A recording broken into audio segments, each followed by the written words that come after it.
Hola chicos, espero se encuentren súper bien. Ahora vamos a hacer la ayudantía 7, en realidad, de evaporadores de transferencia de calor. Primero que nada, les voy a hacer un resumen sobre la materia de lo que son los evaporadores. ¿Ya? El objetivo principal de los evaporadores es concentrar una solución. Tenemos que la ebullición es un proceso de cambio de fase de líquido a vapor, como la evaporación, ¿ya? O sea, la evaporación es similar a la ebullición. Y acá tenemos un gráfico de cómo ocurre la evaporación. Quizás esto lo pueden relacionar un poco mejor con lo que vimos en el laboratorio. Aquí yo les voy a explicar. Ya, se tiene que en el eje Y está el calor de ebullición y en el eje X está la temperatura, un delta temperatura, ya donde el TS es la temperatura de vapor de servicio y Tsat es la temperatura de ebullición de la mezcla, ya como lo que vemos nosotros en el cálculo del delta T del calor, bueno, eso es.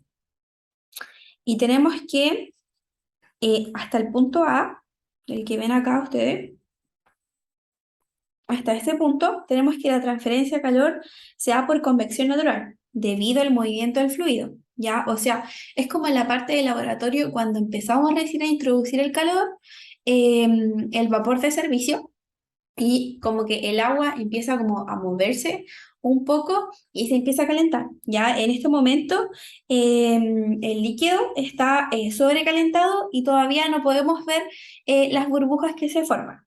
Sin embargo, cuando nosotros pasamos desde el punto A a C, del A a C, podríamos ver una ebullición nuclear.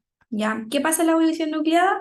Tenemos que se empiezan a formar las primeras burbujas en el punto A. ¿Ya? Cuando ustedes empiezan a ver como las primeras burbujas que, por ejemplo, se forman en el sólido, o sea, como al lado del, ¿cierto? Que estaba como el evaporador, el del lab, estaba así, así, y acá en el medio estaba el vapor de servicio, ¿cierto? Un tubito. Entonces las burbujas que ustedes tenían se empezaban a formar primeramente aquí, cerca de la superficie de calor, ¿ya? Entonces en el punto A es cuando ustedes empiezan a ver estas primeras burbujas y luego estas burbujas empiezan a producirse con mayor rapidez y empiezan a subir a la superficie, ¿ya?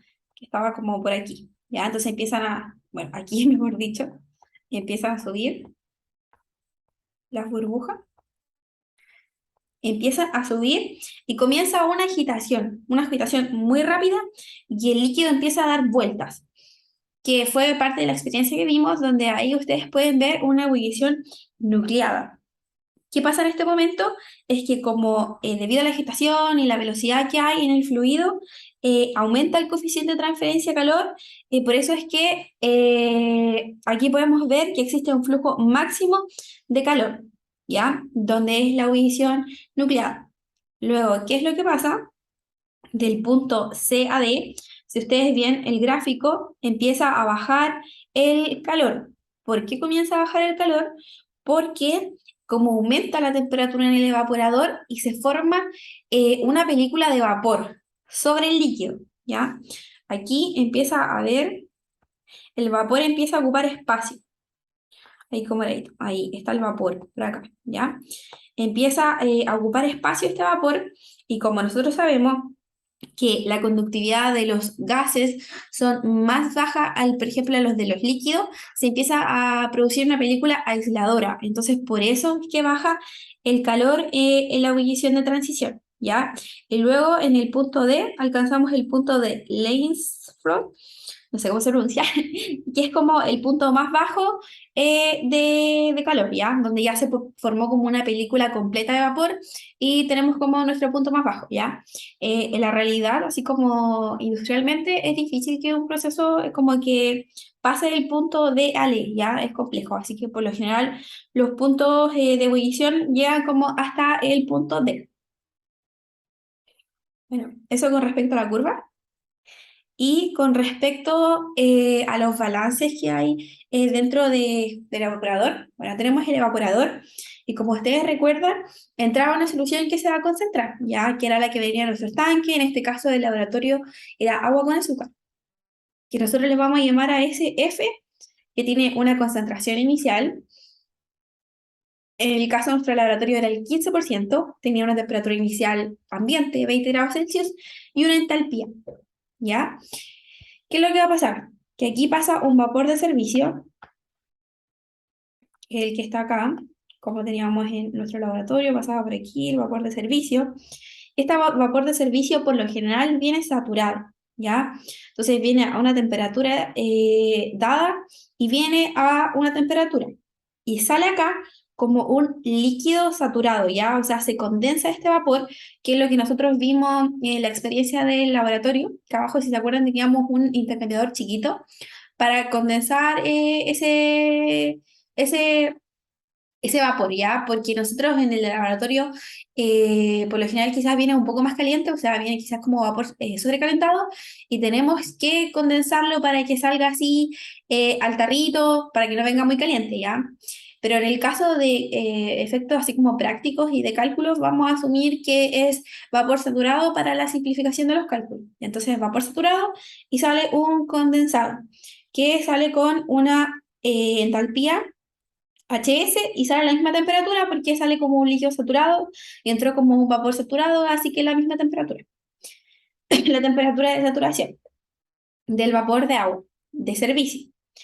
Ya, entonces este vapor de agua de servicio calienta nuestra mezcla que entró F. Aquí tenemos nuestra mezcla F, así que está aquí, F. La empieza a calentar y se empieza a generar un vapor y un líquido concentrado, que el líquido concentrado es nuestra solución de interés, lo que nosotros queremos concentrar, que sale con una concentración XL, donde XL es mayor que XF. Tenemos una entalpía L y tenemos una temperatura T. Y L es el flujo de líquido que sale, y para F, que está, o sea, para el verde, que está el vapor, es el vapor que se genera de esta evaporación, ya ese vapor que se genera aquí. Ese es B, con una temperatura T igual a la del líquido y una entalpía OV. Estas temperaturas son iguales porque cuando nosotros estamos calentando se forma una mezcla aquí, una mezcla acá adentro, líquido-vapor, que están a la misma temperatura, ¿ya? Que es la temperatura a la que bulle esta mezcla.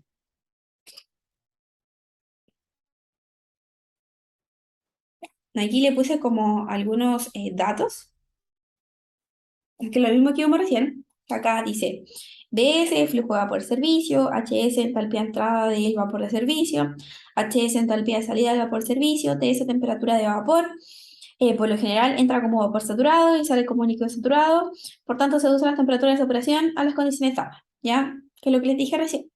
Y para el flujo de interés, tenemos que F es el flujo de la solución a concentrar, y F la concentración de la alimentación F, TF la temperatura de la alimentación, HF la entalpía de la alimentación, L el flujo de la solución concentrada, HL entalpía del flujo L, V flujo de vapor generado por la evaporación y HB la entalpía de vapor generado. Y acá abajito tenemos el T, que es la temperatura de ebullición de la mezcla, cuando el líquido y el vapor se encuentran a la misma temperatura, o sea, hay un equilibrio líquido-vapor. ¿Ya? Entonces, estos son como lo que significa las variables que están acá.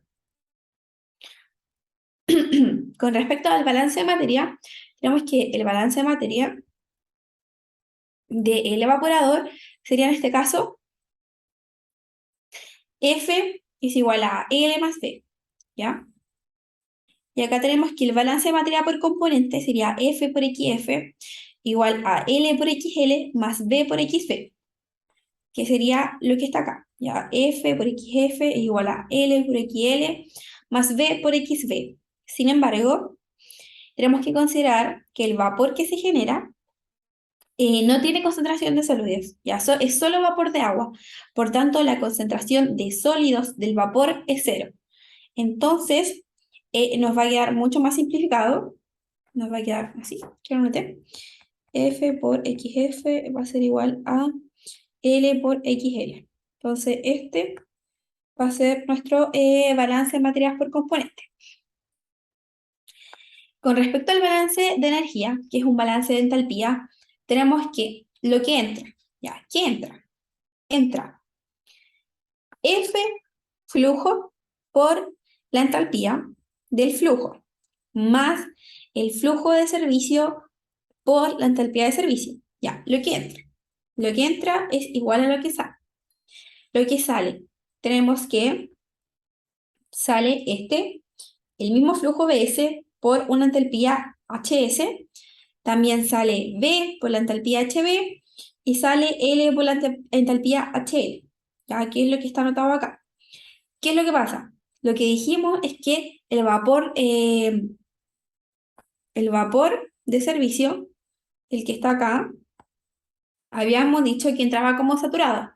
Entonces, si hacemos la diferencia de entalpías, eso lo pasamos para allá, este de aquí, lo pasamos para allá, nos va a quedar que esta diferencia de entalpía es el calor latente del vapor de servicio, que va a ser igual a B por HB más L por HL y pasamos restando LF por el HF, ¿ya? Que nos va a quedar esta ecuación, que es nuestra ecuación del balance de energía, que está acá, y esto va a ser igual al calor, que el calor va a ser igual al área de transferencia de calor por el coeficiente global de transferencia de calor por un delta T, que este delta T es igual a la temperatura de saturación del vapor de servicio menos la temperatura a la que voy en la mezcla, o temperatura de saturación de la mezcla, ¿ya? Este delta T importante, que se acuerden de ese valor.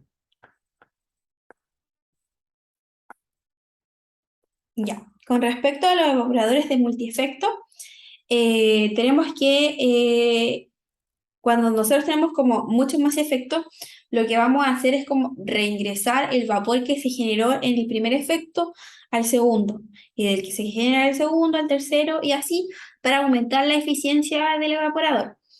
Casi siempre cuando nosotros tenemos como evaporadores de multiefecto, las eficiencias son mucho más altas, ¿ya? Entonces, ¿qué es lo que tenemos? Tenemos que el primer efecto, nuestro primer evaporador, va a entrar una solución que está diluida, que la queremos concentrar, o sea, F con su concentración y su entalpía correspondiente. Y va a entrar un vapor de servicio, BS, va a calentar la solución que entró y se va a evaporar y vamos a producir un vapor y un líquido.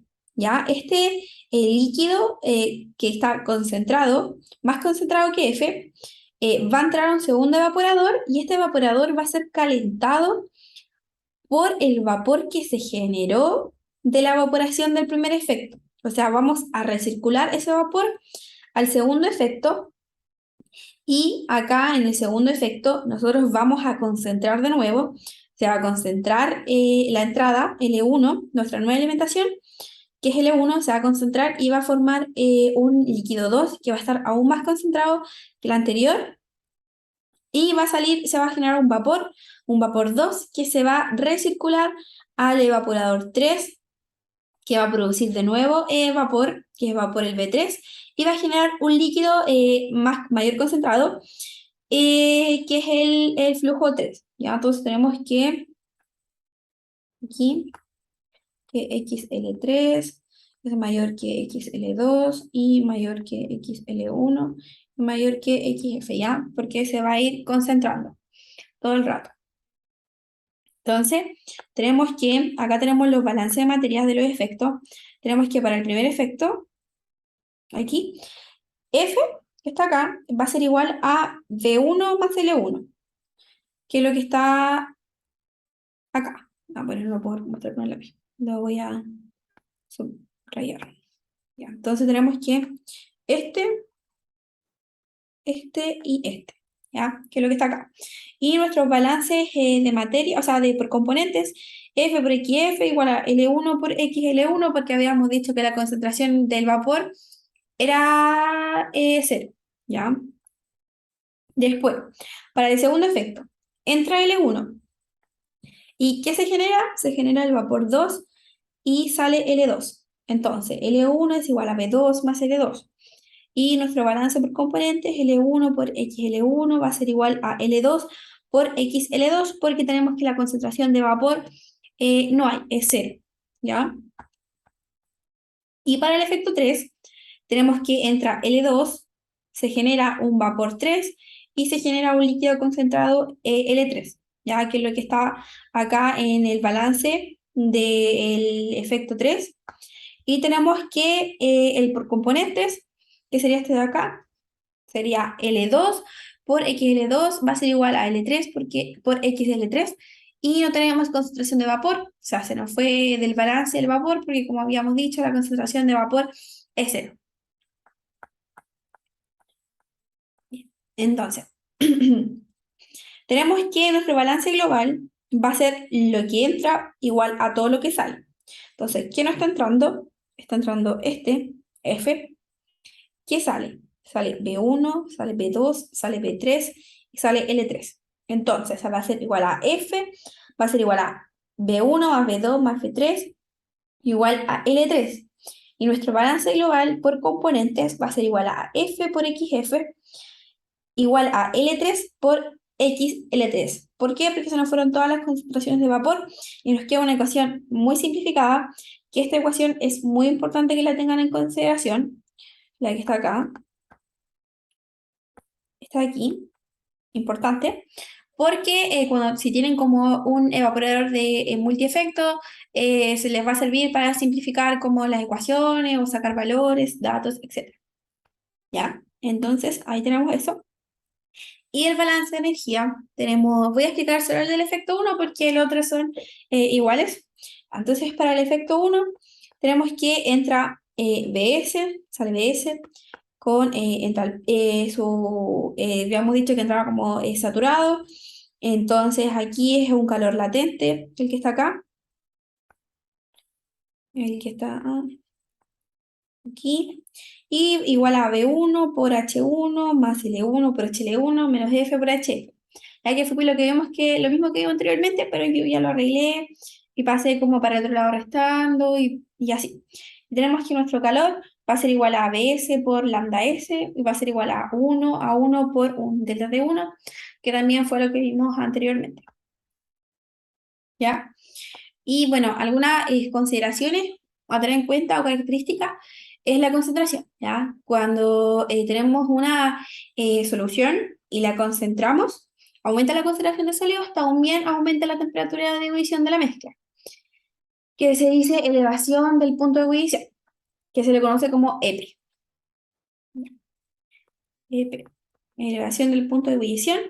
Y además tenemos que los evaporadores operan a vacío porque al operar al vacío se permite reducir la temperatura de ebullición de la solución para reducir así el consumo energético y tenemos que la presión de vacío se puede calcular como la presión atmosférica menos la presión absoluta de vapor. Ya. Bueno, eso es como el resumen de la diapositiva y ahora vamos a empezar con el ejercicio en sí. Que dice así, un evaporador de un efecto es alimentado con 3.700 kilogramos hora de una solución de caña de azúcar a 26 grados Celsius y 15% en peso. La solución es concentrada hasta lograr un 40% de concentración para así ser usado como producto alimenticio.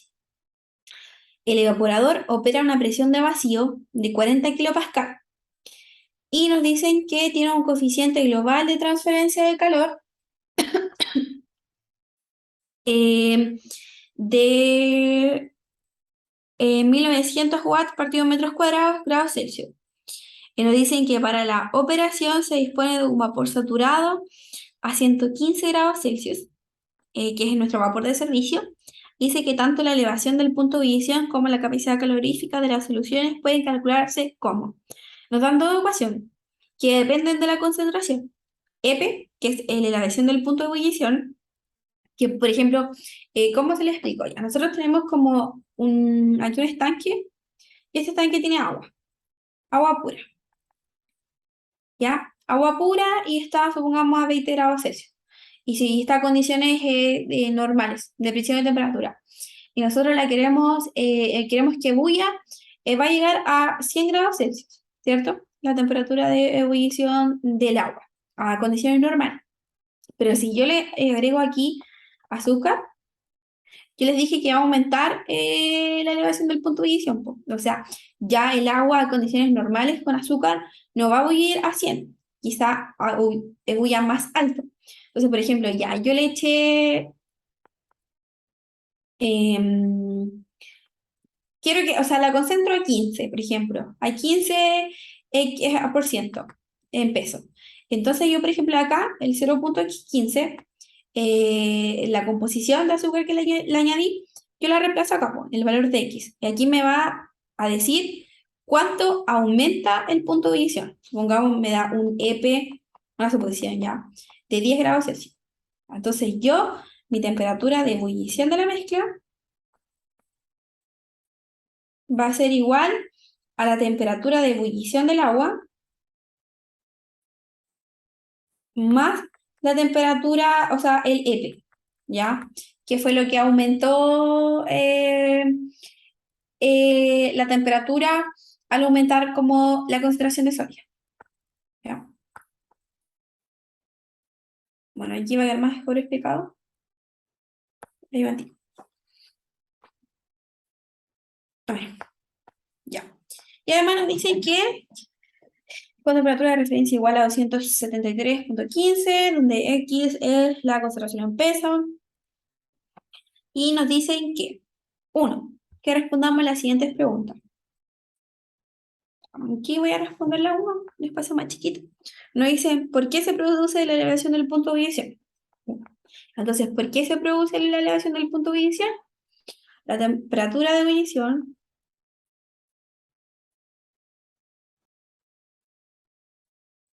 aumenta al ingresar sólidos o al aumentar la concentración de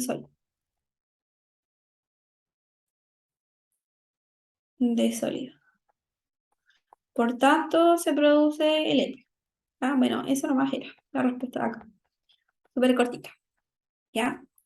Y después nos dicen en la 2, ¿cuánto es el flujo de producto y de vapor que abandona el evaporador? Ya. Entonces, ¿qué tenemos que hacer acá para obtener esos valores? En la 1, ¿qué es lo primero que vamos a hacer? Tenemos que, para obtener, voy a hacer un dibujo, para que se entienda mejor. ¿Qué he hecho acá? No, no me gusta. Ahí, ya. Entonces, acá, ¿qué es lo que tenemos? Tenemos que entra F, XF, sale L, XL, B. Y aquí, BS, BS. Ya tenemos estos valores. Ya, entonces hacemos nuestro balance de materia.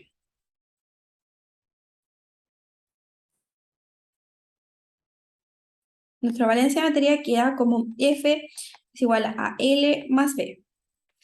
Y ahora hacemos el balance de materias por componente.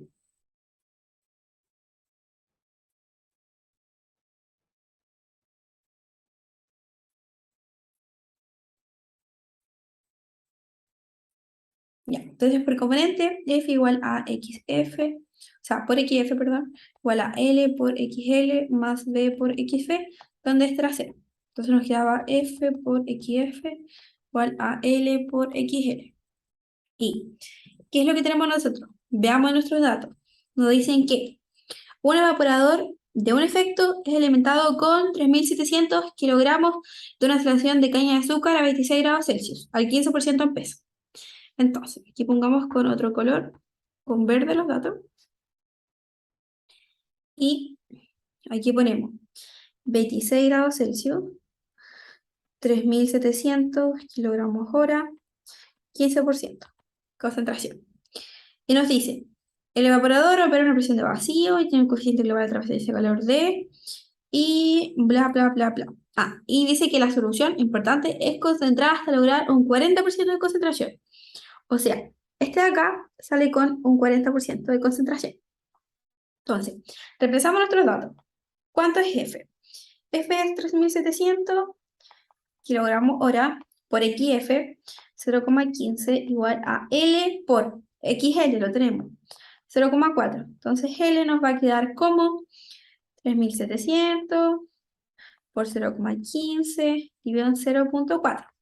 Entonces nos va a quedar que el valor de L es de 1387,5 kilogramos hora, ¿ya? Y como tenemos que F es igual a L más B, conocemos F, conocemos L, obtenemos B. O sea, los 3700 kilogramos hora menos los 1387,5 kilogramos hora va a ser igual a B, que es igual a 2312,5 kilogramos hora. ¿Ya? Entonces así tuvimos los valores que nos pedían, ¿ya? Que nos pedían, que era el flujo de producto y de vapor que abandona, que sería esto de aquí. Ahí. Ya. Obtuvimos esos dos valores. Y en la 2 nos dice, calculen las entalpías de alimentación y del concentrado y el vapor que deja en la evaporación. O sea, tenemos que calcular en la 2. Ay. En la 2 calculamos HF, HL y HB. Ya. ¿Cómo vamos a calcular esto de entalpía?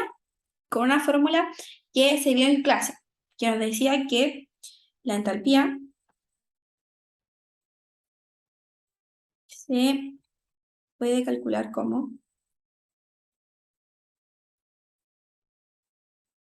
HI es igual a la integral del CP por el DT, donde el CP, si integramos esto, nos va a quedar que CP es igual a TI menos temperatura de referencia, donde la T de referencia va a ser igual a 0 grados Celsius, ¿ya?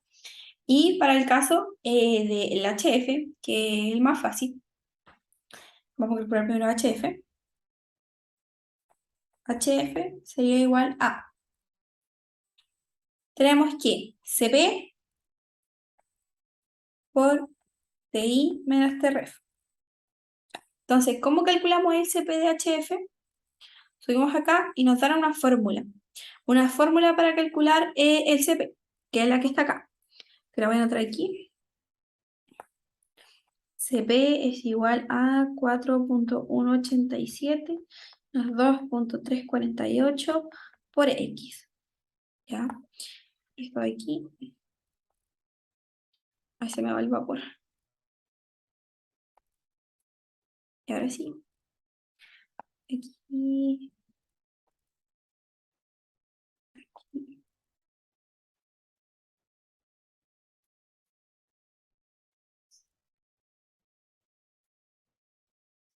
Aquí lo dejo. Lo vamos a destacar. Para acordar. Y aquí tenemos este valor.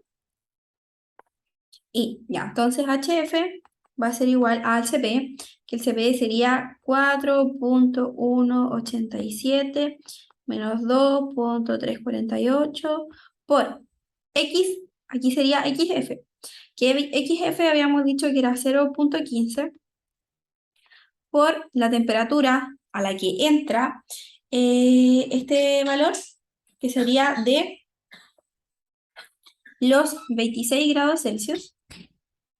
Y esto nos va a dar 99,7 kilojoule partido en kilogramos, ¿ya? Que esta sería nuestra entalpía de la alimentación. Para el caso de, ahora tenemos que calcular HL. ¿Qué pasa con HL? HL está a otra temperatura que no conocemos, pero nosotros podemos determinar esta temperatura de ebullición a la que ebulle la mezcla. ¿Cómo la vamos a determinar?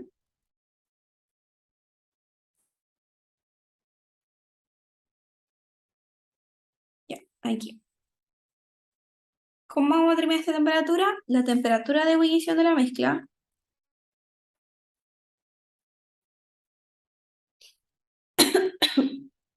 va a ser igual a la temperatura de ebullición del agua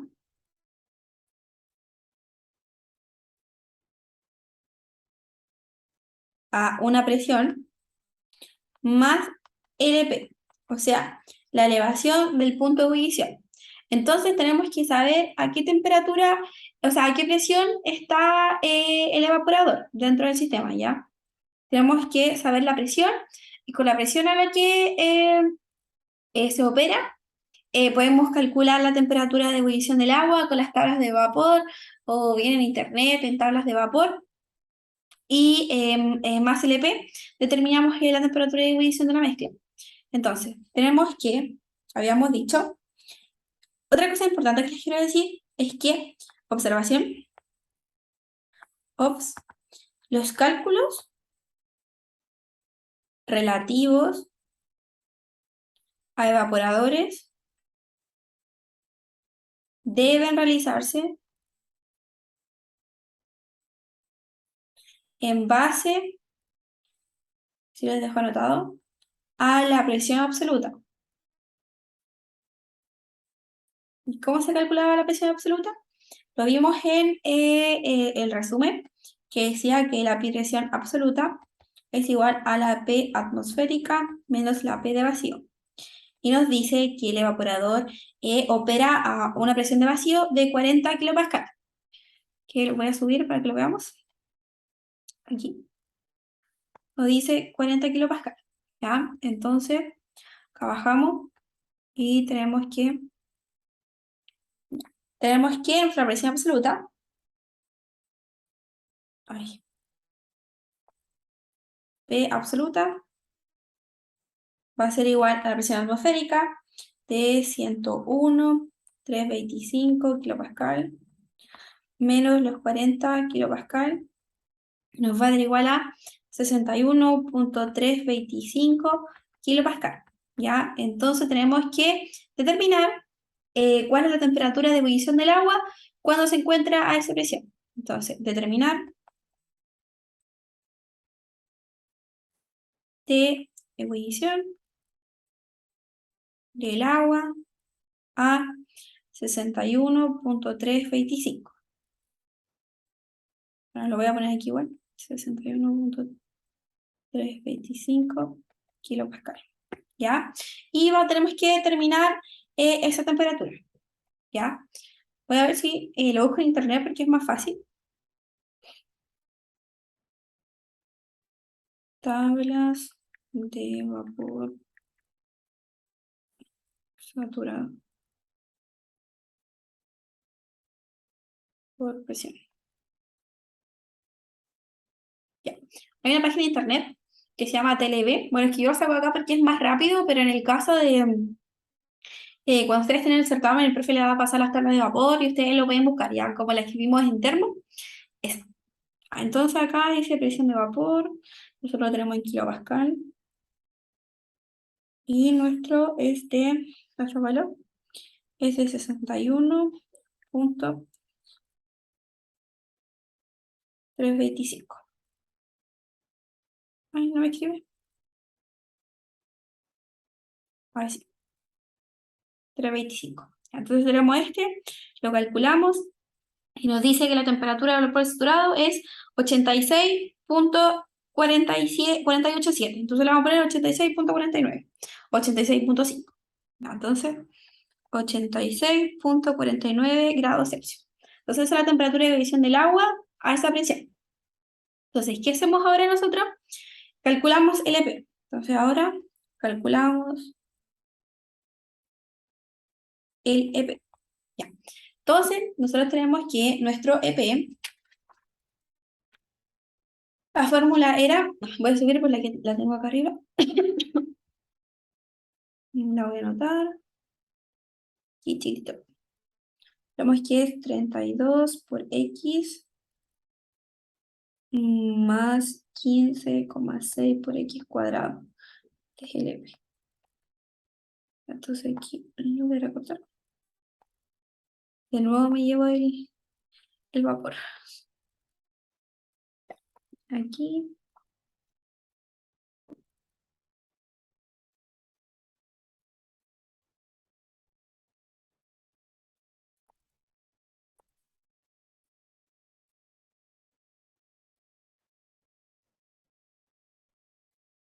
Ay, no puedo. Dar un solo nuevo. EP es igual a 32 por X más 15,6 por X cuadrado. Ya. Entonces, aquí calculamos el EP y nos dicen, sabemos que a la salida del evaporador, aquí XL era del 40%, ¿ya? Entonces tenemos que nuestro EP va a ser igual a 32 por X, que aquí ustedes tienen que reemplazar el valor al que sale, ¿ya? Siempre con la concentración final, por 0,4 más 15,6 por 0,4 al cuadrado. ¿Ya? Entonces, así ustedes pueden calcular el EPI. Bueno, aquí el profe les puede dar una ecuación o bien lo podemos determinar de otra forma, con diagramas de entalpía o ese tipo de cosas. Ya después vamos a ver un ejercicio como ese, pero para este ejercicio lo vamos a realizar así, por si tenían dudas. Entonces, esto igual a 15,3 grados Celsius. Entonces, habíamos dicho que la temperatura de ebullición de la mezcla va a ser igual a la a la temperatura de ebullición del agua a 61,325 kilopascal más el EPI. Y tenemos que nuestra T ebullición de la mezcla, ¿no? Va a ser igual a el valor que obtuvimos anteriormente, que era de 86,49 grados Celsius, más el EPE que nos dio de 15,3 grados Celsius, y eso va a ser igual a 101,79 grados Celsius. Entonces, esta es la temperatura a la que se encuentra el líquido y también el vapor cuando está en el equilibrio líquido-vapor, y cuando sale a la salida, el vapor y el líquido están a esta temperatura, ya que es una temperatura que está caliente. Entonces ahora nosotros podemos calcular el HL. El HL lo vamos a calcular como el CP, TI, este ref, y nuestro CP lo calculamos como, teníamos la fórmula anteriormente, que no la vuelvo a escribir, que es de 4,187 menos 2,348 por 0,4, y todo esto multiplicado por 101,79 grados Celsius, que esto nos va a dar un valor de 330,59 kilojoules por 100 kilogramos. Bueno, con respecto al exterior, creo que no le puse el paréntesis, pero sí lo calculé bien, que es el que está acá. Entonces bajamos y obtuvimos las dos entalpías, que sería nuestra entalpía de F y nuestra entalpía L, que son los valores que están acá, los voy a destacar.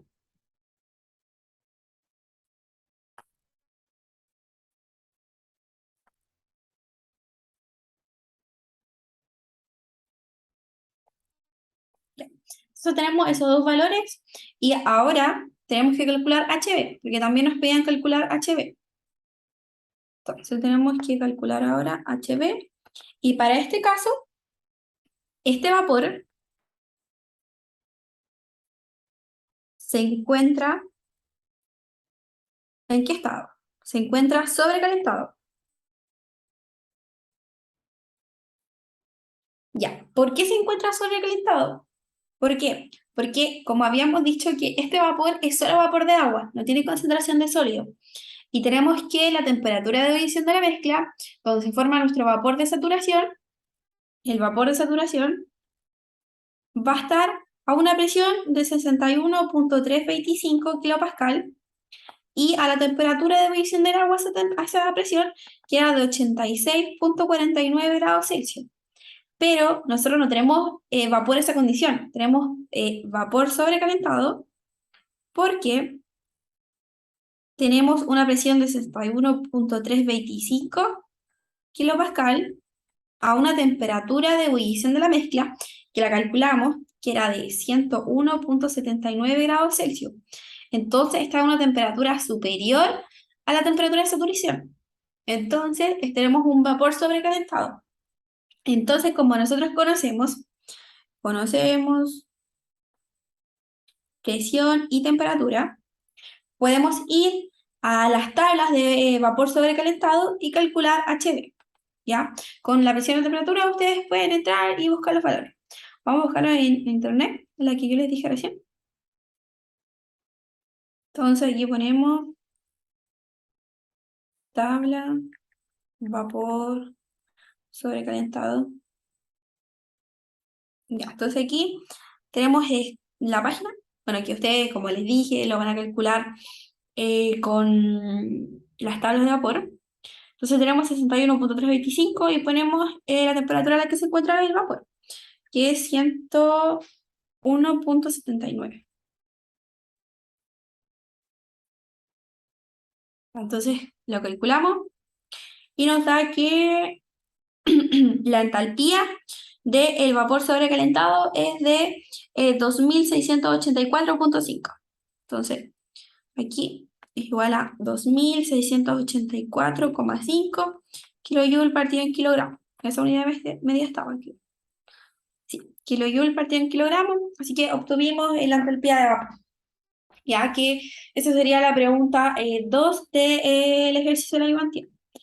Ya, entonces, calculamos la entalpía y ahora nos dicen que calculemos la eficiencia del proceso. Ya, nos dicen que la eficiencia está definida como el flujo de agua evaporada dividido el flujo sobre el servicio. Entonces, flujo de agua evaporada, dice que la eficiencia, para la 4, se determina como el flujo de agua evaporada dividido en el flujo de vapor de servicio. Ya. Entonces, el flujo de agua evaporada es B y el flujo de vapor de servicio es BS. ¿Nosotros conocemos B? Sí, conocemos B. ¿Pero conocemos BF? No, no lo conocemos. ¿Cómo se les ocurre a ustedes que podemos determinar BS? Yo les voy a decir. BS lo determinamos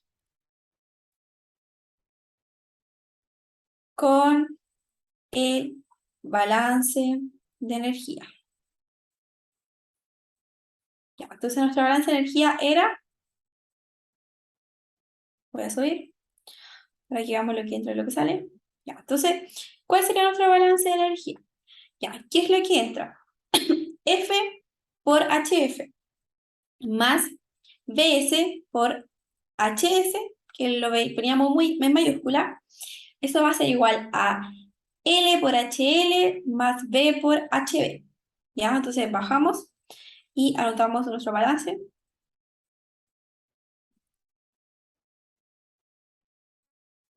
Entonces tenemos que lo que entra, ¿ya? F por HF más BS por HS, que no noté la alta el pie antes en el balance, pero ustedes tienen. Por L por HL más B por HB y más BS por HS. Entonces, este lo pasamos para allá, aquí quedó feo, y este lo pasamos para otro lado. Entonces nos queda como BS por HS menos HS, que nos habían dicho en el enunciado que este era un vapor saturado. Vamos a volver arriba igual para leerlo. Nos va a quedar como L por HL más B por HB menos F por HF. Entonces volvemos arriba y nos dicen que,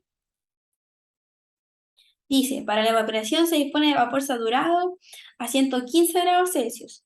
Nos dice que tanto la elevación del punto de ebullición como la capacidad calorífica, bueno, es lo que teníamos otro. Entonces nos dicen que es vapor saturado y está a 115 grados Celsius. Bueno, lo voy a anotar por aquí para que no se nos olvide.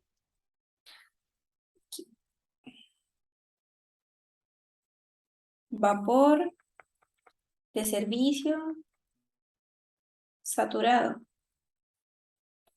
a 115 grados Celsius. Entonces, aquí tenemos que el balance de energía. Y nosotros podemos determinar, como habíamos dicho, que es un vapor saturado y sale como un condensado, o sea, entra saturado, sale como un líquido saturado, que es los supuestos que hacíamos, entonces aquí tenemos un calor latente. Calor latente que podemos determinar porque es vapor de agua, y tenemos que estar a 115 grados Celsius. Entonces podemos determinar el calor latente con las tablas de vapor. Entonces vamos a las tablas de vapor y tenemos que... ¿No tenemos vapor sobrecalentado? No, así que es de vapor saturado. Ya, entonces nuestra tabla de vapor saturado y la queremos, no la queremos por presión, la queremos por temperatura, porque conocemos la temperatura. Entonces aquí...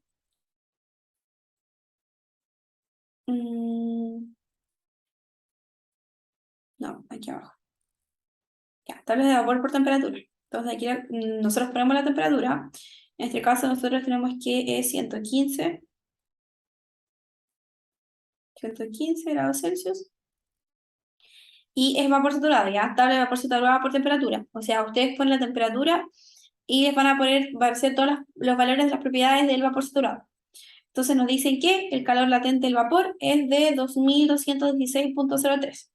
Entonces anotamos, obtenemos el calor latente con la tabla de vapor y obtenemos que delta S es igual a 2216,03 kilojoule partido en kilogramos, que sería el valor del calor latente. Latente del vapor saturado a 115 grados Celsius.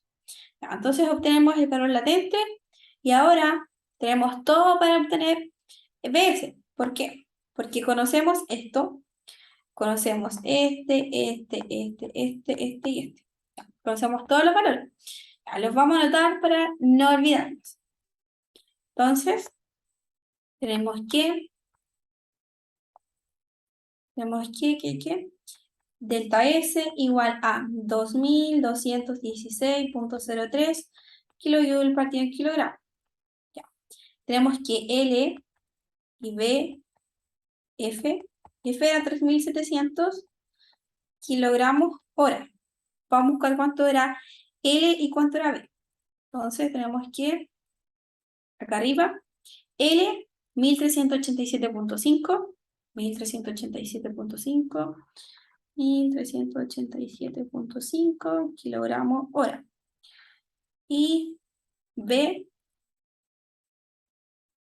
es 2312,5. 2312,5.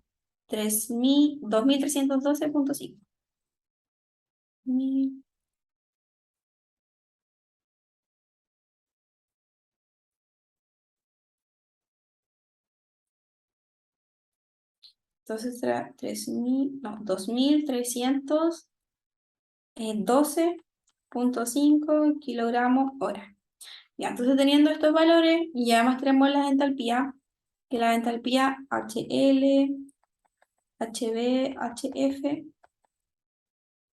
tenemos que HB 2684,5, 2684,5 kilojoules por kilogramo, HL de 330,59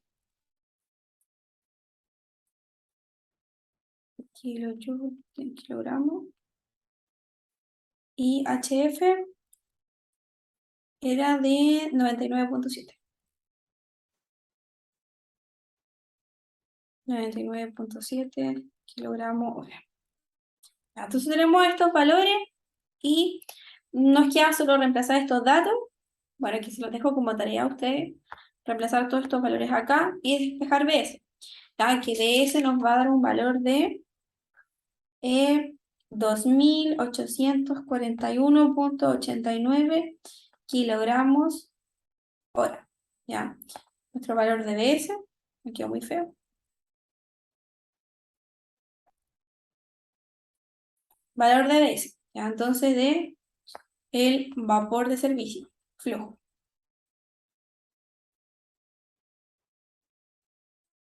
Ya, flujo de vapor servicio.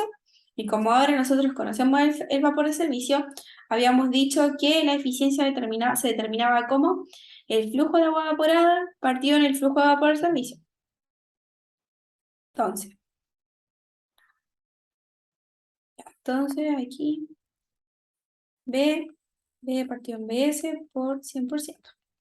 Habíamos determinado B, que está acá, 2312,5 dividido el vapor de servicio, que nos dio 2841,89 por el 100% nos va a dar una eficiencia de 81,37%, ¿ya? Que por lo general la eficiencia de los evaporadores son altas, así que están como entre 70 y 85%, ya como entre ese rango.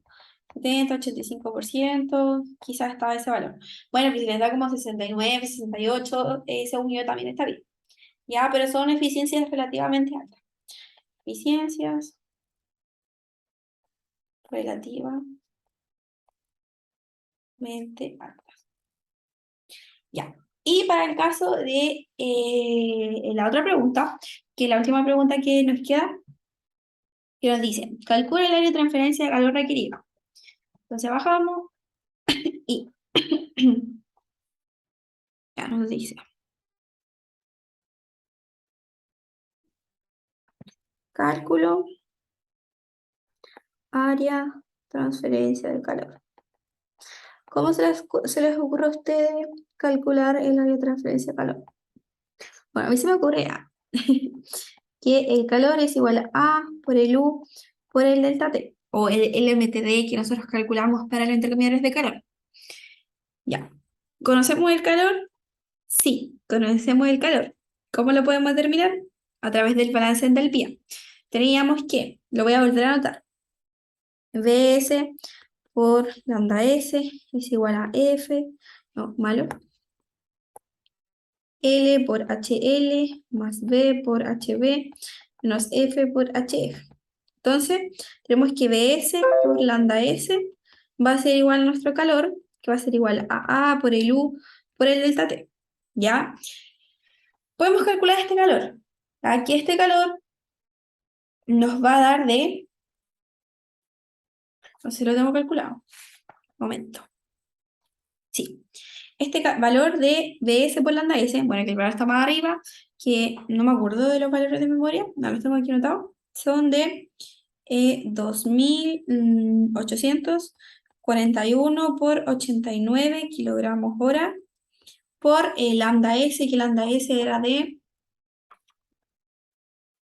2.216,03 kilojoules partido en kilogramos. Entonces nos va a quedar que esto es de 6.297,710 kilojoules partido en hora. Sin embargo, para ocupar esta ecuación de acá, la de diseño, tiene que estar en watts, ¿ya? Porque recuerden que el U está en watt partido en metro cuadrado grado Celsius. Entonces tiene que estar en watt este valor. Entonces lo multiplicamos por 1000 joules igual a 1 kilojoule y una hora tiene 3600 segundos. Ya, entonces esto nos va a dar un valor de... Lo tengo calculado. Ya bueno, no importa. Lo voy a dejar así como expresado, ¿ya? Que es 6.297,710 y kilojoule partido en hora por 1000 joule partido en kilojoule por una hora que tiene 3600 segundos. Va a ser igual al área de transferencia de calor, que es lo que estamos buscando, por el U, que el U nos da en el enunciado, que nos dicen que el U tiene un valor de 1900 watts partido metro cuadrado grado Celsius. Entonces, 1900 por 1900 watts partido metro cuadrado, grados Celsius. Y el delta T. Delta T es importante. Que habíamos dicho que, ¿cómo se determinaba el delta T? En el resumen estaba aquí el delta T, aquí está, es la temperatura de saturación del vapor de servicio menos la temperatura de ebullición de la mezcla. ¿Qué eso? ¿Cuánto es? Temperatura de vapor de servicio era en 115 y la de la ebullición de la mezcla era 101,8 creo. A ver, la calculamos acá, que era, sí, 101,79. Entonces, nuestro delta T aquí sería, no está en rojo, por, ya así pongámosle rojo para que se note. Los 115 grados Celsius menos los 101,79 grados Celsius. Esta temperatura, vapor de servicio, que no se le olvide. Y esta es la temperatura, ebullición, mezcla. Ya. Entonces, tenemos esta diferencia de temperatura y podemos despejar el área de transferencia de calor que nos dio de 69,7 metros cuadrados. ¿Ya? Que está bien porque el rango por lo general es como de 50 a 75 metros cuadrados. Ya, o sea, les puede dar 40, pero si por ejemplo les da 500 es porque quizá algo malo, ¿ya? Si les da como 1500, 400, ahí preocúpense. Pero si les da como 80, 90, quizás no. Bueno, este fue el ejercicio de la ayudantía y yo creo que en otro video les voy a estar subiendo el otro ejercicio. Eso.